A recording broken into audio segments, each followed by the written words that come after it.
Have the Hulk's dearest and closest friends become his truest, most terrifying enemies to date? Well, let's hop into the pages of Immortal Hulk issue number 19 and find out for ourselves, shall we? Alrighty then, so as we join the comic, we are treated to a flashback to a very important day in the life of the Ross family. A day that would irrevocably change them all forever, the day they met Bruce Banner. You see, on their way to the test facility, Betty was horrified to see a beautiful butterfly getting eaten by a spider in a web. Fortin, who in the present is the newest general dogging the Hulk, says that, it's really not as scary as it's made out to be. The spider's just doing its job, right? Keeping down the surplus insect population. You'll recall back in the funeral issue it was implied that General Fortin actually had the hots for Betty, and that's further confirmed right here. We also confirmed that he had no game either then or now. Now, back in the present, the brand new abomination is really taking it to the Hulk, and Fortin just could not be more pleased at how this is all working out for him.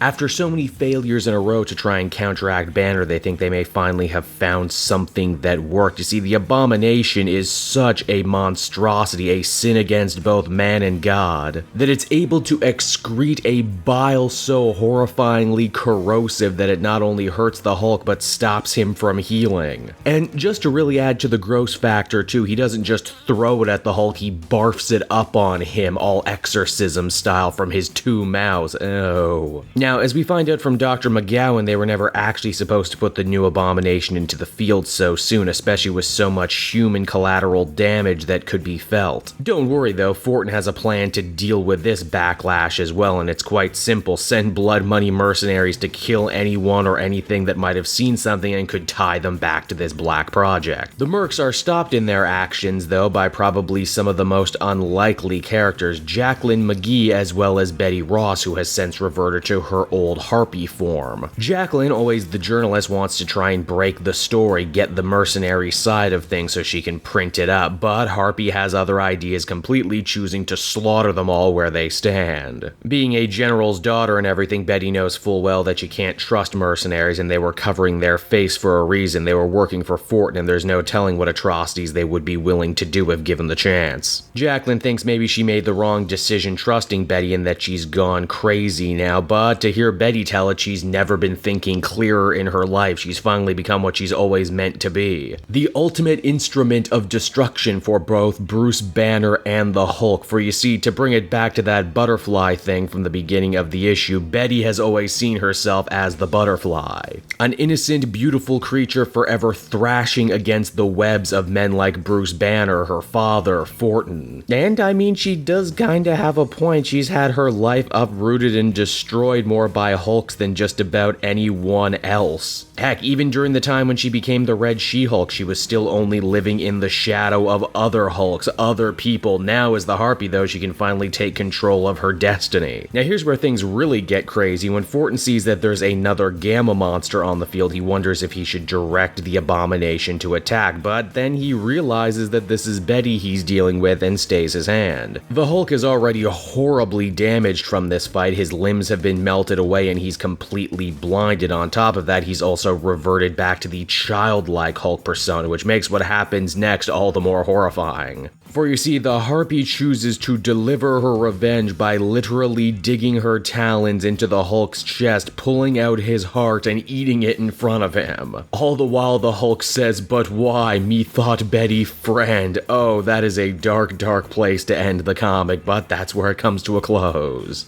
And so that was the Immortal Hulk issue number 19, everybody, and once again Al Ewing manages to buck my already high expectations, swerving and taking the book into a really fascinating direction. Betty Ross has always been one of those long-suffering girlfriend characters who never quite gets the respect she deserves. Oh yeah, she's had some miniseries here and there, been on some teams as the Red She-Hulk, but they never really addressed just how much her life is fundamentally ruined just by being in the orbit of Bruce Banner and the Hulk. Here though, they take all of that and turn it into one hell of a motivation. Obviously, Betty Ross as the Harpy had been a villain once before in the Hulk comics, but she'd never been quite as sympathetic as she is right here, right now, especially when we stop and consider just how evil the Devil Hulk truly is and how only a couple issues back he talked about wiping out all life on Earth. Maybe he needs someone like the Harpy to set him straight by ripping his heart out. Furthermore, we know how great the Hulk's new healing factor is, but can you heal when your heart is out of your chest? I guess we'll have to read the next issue and find out, won't we? Overall, though, I would give this one a much deserved 9 out of 10. Stellar stuff.